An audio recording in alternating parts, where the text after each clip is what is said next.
प्यारे विद्यार्थियों, आज हम बात करेंगे विशिष्ट अद्वैत वेदांत के अनुसार सैगुण ब्रह्म क्या है, या रामानुज के अनुसार सैगुण ब्रह्म क्या है, या concept of सैगुण Brahma according to Ramanuj.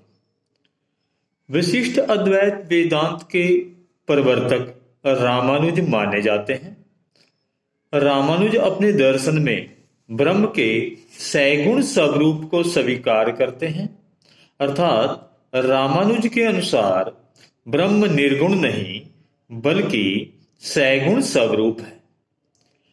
यह सैगुण ब्रह्म जगत का उत्पत्ति करता, पालन करता और संहार करता है।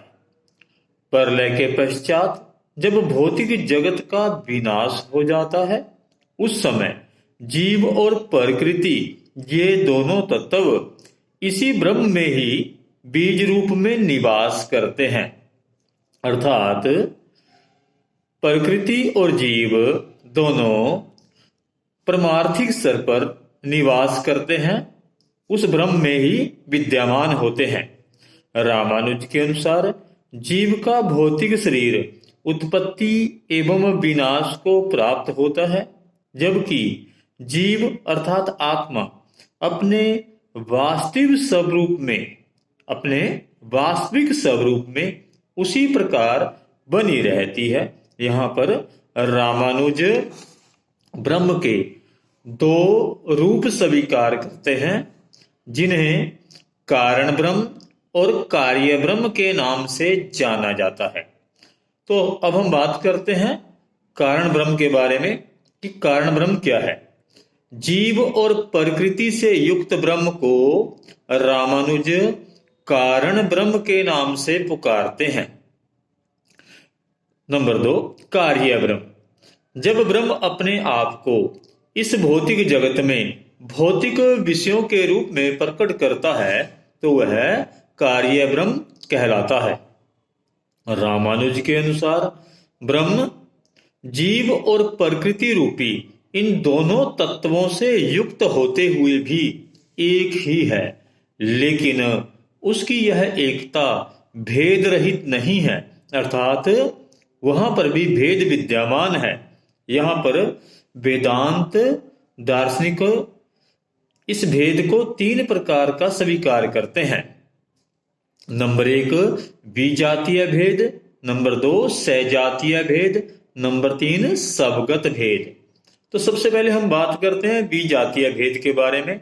जैसे गाय और भैंस में भेद, ये क्या है? विजातीय भेद, एक जाति का दूसरी जाति से भेद। सजातीय भेद, एक ही जाति के अंदर भेद, जिसे सजातीय भेद कहा जाता है। जैसे एक गाय का दूसरी गाय से भेद। फिर स्वगत भेद, जैसे एक ही गाय का उसकी पूंछ और उसके सींग में भेद, स्वगत भेद।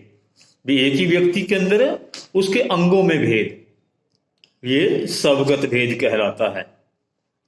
ऊपर बताए गए इन तीनों भेदों में से विजातीय और सजातीय भेद ब्रह्म में नहीं पाया जाता, क्योंकि ब्रह्म का कोई विजातीय या सजातीय नहीं होता।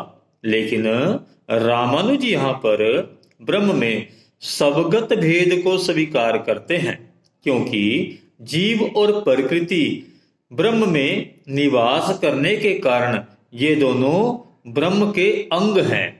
लेकिन उस ब्रह्म में जीव और प्रकृति ये दोनों एक दूसरे से भिन्न हैं, इसलिए स्वगत भेद का ब्रह्म में पाया जाना आवश्यक है, अर्थात ब्रह्म में स्वगत भेद पाया जाता है।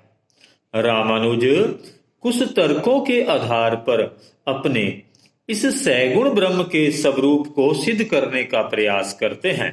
तो हम देखते हैं ये तर्क कौन से हैं। नंबर 1, ब्रह्म सैगुण है। रामानुज के अनुसार ब्रह्म सैगुण होने के साथ साथ नित्य और अनंत भी है। नंबर 2, ब्रह्म जीव और प्रकृति इन तीनों का परमार्थिक स्तर पर अस्तित्व है। अर्थात ब्रह्म, जीव और प्रकृति ये तीनों व्यवहारिक स्तर पर नहीं बल्कि परमार्थिक स्तर पर निवास करते हैं। नंबर 3, ब्रह्म में स्वगत भेद है। सत्य चित आनंद उसी के या उसी ब्रह्म के गुण हैं। नंबर 4, ब्रह्म और ईश्वर दोनों भिन्न नहीं बल्कि ईश्वर ही ब्रह्म है। नंबर 5, रामानुज का ईश्वर विवर्त मात्र नहीं बल्कि वास्तविक है। नंबर 6, ईश्वर अपने ब्रह्म में इस भौतिक जगत का उपादान और निमित्त कारण है। और नंबर 7, रामानुज का ब्रह्म भक्ति का विषय है, क्योंकि भक्ति के माध्यम से ही इस भौतिक जगत में जीव मोक्ष को प्राप्त करते हैं। धन्यवाद।